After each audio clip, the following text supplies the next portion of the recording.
ওয়ালাইকুম শিক্ষার্থীরা, আমাদের ডিজিটাল পাঠশালার পক্ষ থেকে স্বাগতম। আজকে আমি তোমাদের সাথে আলোচনা করব ক্লাস 9 এর ইংলিশ বইয়ের যে চ্যাপ্টার 2 অর্থাৎ অ্যাক্টিভিটি 2.3.2 সেটি নিয়ে। আমি কিন্তু তোমাদের সাথে আমার আগের ভিডিওটিতে অ্যাক্টিভিটি 2.3.1 নিয়ে আলোচনা করেছি। সেখানে তোমাদেরকে এই কবিতাটি লাইন বাই লাইন বাংলা অর্থ সহ পড়ে বুঝিয়েছি। তোমরা যদি সেই ভিডিওটি দেখতে চাও তাহলে আমার চ্যানেলে গিয়ে দেখতে পারো। আমার চ্যানেলের নাম হলো আমাদের digital Pathsala.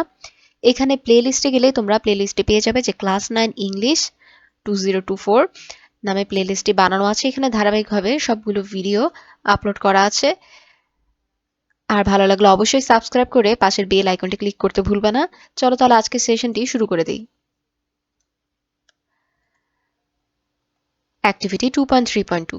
Now read the following summary of the poem for your better understanding and answer the following questions. Crossing the bar কবিতাটি ভালো করে বোঝার জন্য নিচে দেখো এখানে তোমাদের জন্য একটি সামারি বা সারমর্ম দেওয়া আছে। তোমাদেরকে এই সারমর্মটি পড়তে হবে এবং এরপর দেখো নিচে তোমাদেরকে 4টা প্রশ্ন করা হয়েছে। এই 4টা প্রশ্নের আনসার করতে হবে। চলো তাহলে এই সারমর্মটি আমরা একটু পড়ে নেই। In the poem কবিতায় the poet talks about death and the journey into the afterlife. কবিতায় কবি মৃত্যু ও পরকালের যাত্রার কথা বলেছেন। Here he uses symbols from nature like sunset, evening star, sea, tide, foam, twilight, evening bell and flood to explain his feelings and ideas. এখানে তিনি তার অনুভূতি এবং ধারণাগুলোকে ব্যাখ্যা করার জন্য সূর্যাস্ত, সন্ধ্যার তারা, সমুদ্র, জোয়ার, ফেনা, গোধূলি, সন্ধ্যার ঘণ্টা এবং বন্যার মতো প্রকৃতি থেকে পাওয়া প্রতীকগুলোকে তিনি ব্যবহার করেছেন। Besides, তাছাড়া if you read carefully, মনোযোগ দিয়ে পড়লে you can understand that like others, the poet also expresses his desire. Desire মানে হচ্ছে তার আকাঙ্ক্ষা বা আশা to cross the bar between life and death without sorrowful farewells. আচ্ছা, তাছাড়া যদি তুমি মনোযোগ দিয়ে পড়ো কবিতাটি, তুমি বুঝতে পারবে যে অন্যদের মতো কবিও দুঃখদায়ক যে বিদায়টা, ফেয়ারওয়েল মানে হচ্ছে বিদায়, আর সরফুল ফেয়ারওয়েলস মানে হচ্ছে দুঃখদায়ক বা বেদনাদায়ক বিদায় ছাড়া জীবন মৃত্যুর মধ্যবর্তী যেই ক্রস দা বার, বার মানে হচ্ছে তোমার বাধা বা প্রতিবন্ধকতা, অর্থাৎ জীবন মৃত্যুর মধ্যবর্তী এই বাধা অতিক্রম করার ইচ্ছাটি তিনি খুব সুন্দরভাবে কোনো দুঃখ বা বেদনাদায়ক বিদায় ছাড়াই কি প্রকাশ করেছেন তার কবিতায়। The poem accepts the truth that we have to leave this world and he wishes to become and peaceful in the face of mortality. কবিতাটি সত্যকে গ্রহণ করা বা সত্যর মুখোমুখি হওয়া যে আমাদের এই পৃথিবী ছেড়ে চলে যেতে হবে এবং তিনি মৃত্যুর মুখোমুখি হয়ে স্থির ও শান্ত থাকতে চান। তাহলে চলো এখন প্রশ্নের উত্তরগুলো দেখে নেই। তো আমাদের ফার্স্ট কোশ্চেন হচ্ছে what is the poem about? কবিতাটি কি সম্পর্কে বা কবিতাটি কি সম্পর্কে লেখা হয়েছে?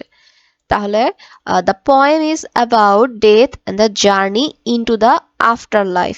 তাহলে কবিতাটি মৃত্যু সম্পর্কে লেখা হয়েছে এবং মৃত্যু পরবর্তী যে জীবন, সেই জীবনের জন্য যে যাত্রা, সেই যাত্রাটি নিয়ে কিভাবে প্রস্তুত হতে হবে সেটি নিয়ে লেখা হয়েছে। Have you found any symbols in the poem? তুমি কি কবিতাটিতে কোনো প্রতীক খুঁজে পেয়েছো? ইফ ইয়েস, যদি হ্যাঁ, হোয়াট আর দোজ? যদি পেয়ে থাকো তাহলে সেগুলো কি কি? Yes, the poem uses many symbols from nature, including, হ্যাঁ, কবিতায় প্রকৃতি থেকে অনেকগুলো প্রতীক ব্যবহার করা হয়েছে, ইনক্লুডিং যার মধ্যে রয়েছে সানসেট অ্যান্ড ইভিনিং স্টার। এখানে সানসেট বলতে সূর্যাস্ত আর ইভিনিং স্টার মানে হচ্ছে সন্ধ্যার তারা। এখানে represent the end of life and the approach of death, জীবনের শেষ এবং মৃত্যুর পরবর্তী জীবনকে এখানে রিপ্রেজেন্ট করছে এই দুটি ওয়ার্ড। এরপর হচ্ছে সি অ্যান্ড টাইড, সমুদ্র এবং জোয়ার বা স্রোত। Symbolize the unknown and inevitable journey of life and death, জীবন এবং মৃত্যুর যে অজানা এবং অনিবার্য যাত্রাকে এখানে রিপ্রেজেন্ট করতেছে সি অ্যান্ড টাইড দিয়ে। এরপর ফোম মানে হচ্ছে ফেনা, represents the fleeting and impermanent nature of life.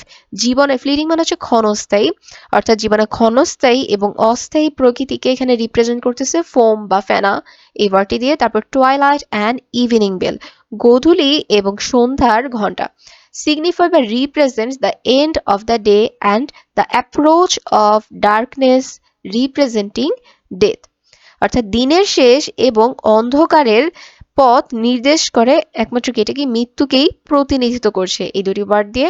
এরপর ফ্লাড বা বন্যা, represents the powerful force that carries the speaker towards the afterlife, অর্থাৎ সেই শক্তিশালী শক্তির প্রতিনিধিত্ব করে যা বক্তাকে পরকালের দিকে নিয়ে যায়।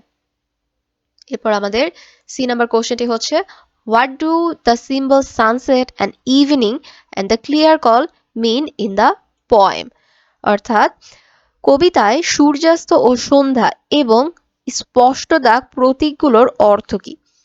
In the poem, কবিতায় sunset and evening symbolize the natural and peaceful ending of life's journey, while clear call represents the acceptance of death as a natural and inevitable call. কবিতায় সূর্যাস্ত এবং সন্ধ্যা জীবনের যাত্রার প্রাকৃতিক এবং শান্তিপূর্ণ সমাপ্তির প্রতীক হিসেবে দেখানো হয়েছে, যেখানে ক্লিয়ার কল বা স্পষ্ট দাগ একটি প্রাকৃতিক ও অনিবার্য আহ্বান হিসেবে মৃত্যুকে গ্রহণ করাকে প্রতিনিধিত্ব করছে।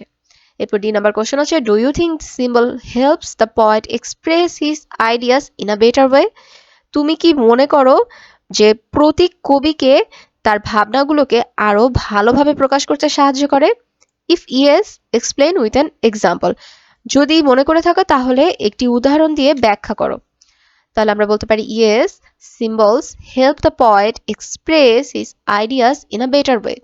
For example, উদাহরণস্বরূপ, instead of simply saying death is calling me, the poet uses the symbol of the clear call to make the idea of death less frightening and more peaceful. আচ্ছা, হ্যাঁ, প্রতীক কবিকে তার ভাবনাগুলোকে আরো ভালোভাবে প্রকাশ করতে গিয়ে সাহায্য করে। মৃত্যু আমাকে ডাকছে, দেখো লেখক কিন্তু এটা খুব ইজিলি এই সেন্টেন্সটা ব্যবহার করতে পারতো, ডেথ ইজ কলিং মি, এটা ব্যবহার না করে সে সিম্বলটা ইউজ করেছেন ক্লিয়ার কল বা স্পষ্ট দাগ। তাহলে মৃত্যু আমাকে ডাকছে বলার পরিবর্তে কবি মৃত্যুর ধারণাটিকে কম ভীতিকর, লেস ফ্রাইটেনিং মানে হচ্ছে কি কম ভীতিকর, অ্যান্ড মোর পিচফুল আরো শান্তিপূর্ণ করার জন্য এই ক্লিয়ার কল বা স্পষ্ট ডাক এই প্রতীকটি ব্যবহার করেছেন। আশা করি তোমরা এই সেশনটি বুঝতে পেরেছো। ওকে শিক্ষার্থীরা, আজকে তাহলে এখানেই শেষ করছি, আর নেক্সট সেশনে তোমাদের সাথে অ্যাক্টিভিটি 2.3.3 নিয়ে আলোচনা করব।